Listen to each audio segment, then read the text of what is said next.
வணக்கம். இன்னைக்கு நாம கம்ப்யூட்டர் சயின்ஸ்ல ஒரு முக்கியமான ப்ராப்ளத்தை எடுத்து அலச போறோம்.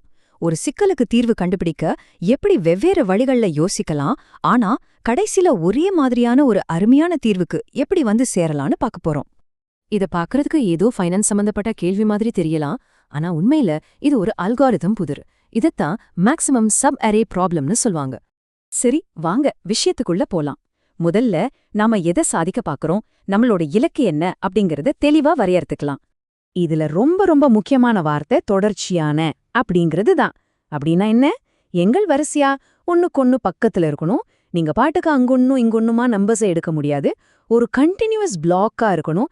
நடுவுல எந்த பிரேக்கும் இருக்கக்கூடாது. இதுதான் ரூல். உதாரணத்துக்கு இந்த வரிசையை பாருங்களேன். இதுல 4 -1 2 1ங்கிற பகுதியை மட்டும் தனியா எடுத்து கூட்டினா நமக்கு 6 கிடைக்கும். இந்த வரிசையில இருக்கிற எந்த ஒரு தொடர்ச்சியான பகுதியை எடுத்து கூட்டினாலும் இந்த 6 விட பெரிய நம்பர் கிடைக்காது. இதுதான் நம்மளோட பதில். சரி, இப்போ ஒரு கேள்வி. இந்த சிக்கலை தீர்க்கறதுக்கு ரொம்ப நேரடியான சிம்பிளான வழி என்னவா இருக்கும்? அததான் நாம ப்ரூட் ஃபோர்ஸ் அப்படின்னு சொல்வோம். இதை எப்படி பண்ணலான்னு யோசிச்சு பாருங்க. முதல்ல சாத்தியமான ஒவ்வொரு தொடக்க புள்ளியையும் எடுத்துக்கணும். அப்புறம் அதிலிருந்து சாத்தியமான ஒவ்வொரு இறுதி புள்ளிக்கும் ஒரு துணை வரிசையை உருவாக்கி அதோட கூட்டுத்தொகையை கண்டுபிடிக்கணும். இப்படி எல்லா காம்பினேஷனையும் முயற்சி பண்ணி அதுல எது பெருசோ அதை நம்ம பதிலா எடுத்துக்கலாம். இதுக்கு நாம நெஸ்டட் லூப்ஸ், அதாவது ஒண்ணுக்குள்ள ஒண்ணு வர்ற மாதிரி லூப்ஸை பயன்படுத்தலாம். ஆனா இதுல ஒரு பெரிய சிக்கல் இருக்கு. இந்த முறை ரொம்பவே மெதுவானது. ஏன்னா இது ஏற்கனவே செஞ்ச கணக்கீடுகளை சுத்தமா மறந்துடும். அதனால ஒரே வேலைய திரும்ப திரும்ப செய்யும். இது ஒரு பேரழிவான நேரச் சிக்கலுக்கு வழிவகுக்கும் சொல்லலாம். அதனால இப்போ நாம ஒரு புத்திசாலித்தனமான வழிய பார்க்கலாம். அதுதான் டைனாமிக் புரோகிராமிங். இந்த முறையில ஒரு பெரிய சிக்கலை சின்ன சின்ன சிக்கல்களா உடைச்சு அதோட தீர்வுகளை ஞாபகம் வச்சுப்போம். இதனால ஒரே வேலைய திரும்ப திரும்ப செய்யறத தவிர்க்கலாம். எல்லாத்தையும் திரும்பவும் கணக்கு போடுறதுக்கு பதிலா கெடேனின் அல்காரிதம் ஒவ்வொரு ஸ்டெப்லயும் ஒரு முக்கியமான கேள்வியை கேக்குது. சரியா, இந்த இடத்துல முடியிற துணை வரிசைகள்ல எது பெஸ்ட் அப்படின்னு. இதோட லாஜிக் சிம்பிள், ஆனா ரொம்ப பவர்ஃபுல். நம்ம கரண்ட் சம் அப்படின்னு ஒரு வேல்யூவை வச்சுக்கிறோம். இந்த கரண்ட் சம் போய்கிட்டே இருக்கும்போது திடீர்னு நெகட்டிவ் ஆகுதுன்னு வச்சுக்கோங்க. அப்படின்னா என்ன அர்த்தம்? அந்த நெகட்டிவ் நம்பர் இனிமே வரப்போற எந்த ஒரு நல்ல டோட்டலையும் கெடுக்க தான் போகுது இல்லையா? அது ஒரு பாரம் மாதிரி. சோ அந்த பாரத்தை ஏன் தூக்கிட்டு போகணும்? தூக்கி போட்டுட்டு அடுத்த நம்பர்ல இருந்து புதுசா ஃப்ரெஷ்ஷா 0ல தான் ஆரம்பிக்க வேண்டியதுதான். அவ்வளவுதான் விஷயம். சரி, நம்ம உதாரணத்துக்கு வருவோம். 3 நம்பர்ஸை தாண்டும்போது நம்ம கரண்ட் சம் நெகட்டிவ் ஆகிடுது. அதனால அதை 0வா மாத்திடுறோம். இப்போ அடுத்த நம்பர் 4. நம்ம கரண்ட் சம் 4 ஆகுது. இதுதான் இதுவரைக்கும் நம்ம பார்த்ததுல பெருசு. அதனால நம்ம மேக்ஸம 4ஆ அப்டேட் பண்றோம். நாம தொடர்ந்து போறோம். அடுத்தது -1.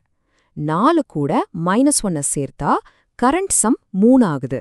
இது நம்ம மேக்ஸம விட சின்னது. சோ எந்த மாற்றமும் இல்ல. அடுத்தது 2. இப்போ கரண்ட் சம் 3 கூட்டல் 2 5 ஆகுது. இந்த 5 நம்ம மேக்ஸமான 4 விட பெருசு. அதனால மேக்ஸம 5ஆ அப்டேட் பண்றோம். கடைசியா அடுத்த நம்பரான 1 சேர்க்கிறோம். இப்போ கரண்ட் சம் 5 கூட்டல் 1 6 ஆகுது. இது மறுபடியும் நம்ம மேக்ஸிமமை விட பெருசு. அதனால நம்ம இறுதி மேக்ஸம் 6 ஆகுது. இதுக்கப்புறம் வர நம்பர்கள் இந்த கூட்டுத்தொகையை குறைக்கிறதால 6 தான் நம்ம இறுதி விடை. இந்த லாஜிக்கை இம்ப்ளிமெண்ட் பண்றதுக்கு எவ்வளோ சிம்பிளான அழகான கோட் பாருங்க. இது O of n, அதாவது லீனியர் டைம்ல வேலை செய்யுது. அப்படின்னா நம்ம வரிசை எவ்வளோ பெருசா இருந்தாலும் சரி, நாம அதை ஒரே ஒரு தடவை தான் முழுசா பார்க்கணும். இப்போ வாங்க நம்மளோட 2வது பாதைக்கு போலாம். இதுக்கு பேரு பிரித்து வெல்லுதல், அதாவது டிவைட் அண்ட் காங்கர். இந்த முறை இந்த சிக்கலை எப்படி அணுகுதுன்னு பார்க்கலாம். இதோட ஐடியா ரொம்ப சிம்பிள். ஒரு பெரிய சிக்கலை எடுத்து அதை 2 சின்ன ஒரே மாதிரியான துணை சிக்கல்களா பிரிக்கணும். அப்புறம் அந்த சின்ன சிக்கல்களை தீர்த்து அதோட பதில்களை ஒன்னா சேர்த்து பெரிய சிக்கலுக்கு தீர்வை கண்டுபிடிக்கணும். இங்கதான் ஒரு முக்கியமான விஷயம் இருக்கு. நம்ம வரிசையா 2ஆ பிரிக்கும்போது நம்மளோட தீர்வு இந்த 3 இடங்கள்ல எங்கேயாவது ஒண்ணுல தான் இருக்க முடியும். ஒண்ணு, அது முழுசா இடது பாதியில இருக்கலாம். இல்லனா முழுசா வலது பாதியில இருக்கலாம். இல்லனா 3ஆவதா அது 2 பாதிக்கும் நடுவுல, அதாவது மையப்புள்ளிய தாண்டி இருக்கலாம். ஆனா இதுல ஒரு சின்ன சிக்கல் இருக்கு.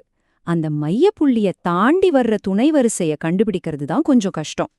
அதுக்காக நாம மையத்திலிருந்து 2 பக்கமும் ஸ்கேன் பண்ண வேண்டியிருக்கும். இதனால இந்த முறையோட வேகம் O of n log n ஆகுது.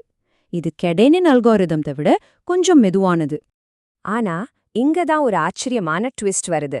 இது அல்காரிதம் ஆப்டிமைசேஷன்ல ஒரு அழகான பகுதி. நம்மளால இதை இன்னும் வேகமாக்க முடியுமா? வாங்க பார்க்கலாம். அந்த இணைக்கிற ஸ்டெப்பை வேகமாக்க நாம நம்மளோட துணை சிக்கல்கள்ல இருந்து வெறும் அதிகபட்ச கூட்டுத்தொகையை மட்டும் வாங்காம கூடவே இன்னும் 3 தகவல்களையும் வாங்கணும். அந்த துணை வரிசையோட மொத்த கூட்டுத்தொகை, அதோட தொடக்கத்திலிருந்து வர அதிகபட்ச கூட்டுத்தொகை மேக்ஸ் ப்ரிஃபிக்ஸ், அப்புறம் அதோட முடிவிலிருந்து வர அதிகபட்ச கூட்டுத்தொகை மேக்ஸ் சஃபிக்ஸ். இப்ப பாருங்க, இந்த எக்ஸ்ட்ரா தகவல்களால நம்ம கம்பைன் பண்ற ஸ்டெப், அதாவது முடிவுகளை இணைக்கிற வேலை சும்மா சொடக்கு போடுற மாதிரி ஈஸியாயிடுது. ஏன்னா அந்த கிராஸ் ஆகிற சப்பரேயா கண்டுபிடிக்க நாம மறுபடியும் ஒரு பெரிய ஸ்கேன் பண்ண வேண்டிய அவசியமே இல்ல. நம்ம கிட்ட எல்லா தகவலும் ரெடியா இருக்கு. நம்ம பண்ண வேண்டியதெல்லாம் இடது பாதியோட மேக்ஸ் சஃபிக்ஸையும் வலது பாதியோட மேக்ஸ் ப்ரீஃபிக்ஸையும் எடுத்து கூட்டணும். அவ்வளவுதான். சில சிம்பிள் கணக்குகள் மட்டும்தான். இதனால தான் இந்த ஸ்டெப் ஒரு கான்ஸ்டன்ட் டைம்ல, அதாவது O(1)ல முடிஞ்சிருது. இந்த புத்திசாலித்தனமான ஆப்டிமைசேஷன் நம்ம பிரித்து வெல்லும் முறையையும் O(n), அதாவது லீனியர் டைமுக்கு கொண்டு வந்துடுது. இப்போ இதுவும் கடினியன் அல்கோரிதம் அளவுக்கு வேகமா வேலை செய்யும்.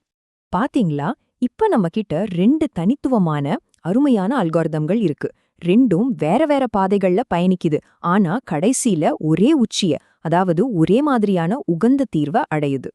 இந்த ஒரு சிக்கலே நமக்கு கத்துக் கொடுக்குது, ஒரு விஷயத்தை யோசிக்கிறதுக்கு பல சரியான வழிகள் இருக்குன்னு. ஒவ்வொரு வழிக்கும் அதோட தனிப்பட்ட அழகும் நுணுக்கமும் இருக்கு. இந்த கேள்வியோட உங்களை சிந்திக்க விட்டு இந்த விளக்கத்தை முடிக்கிறேன்.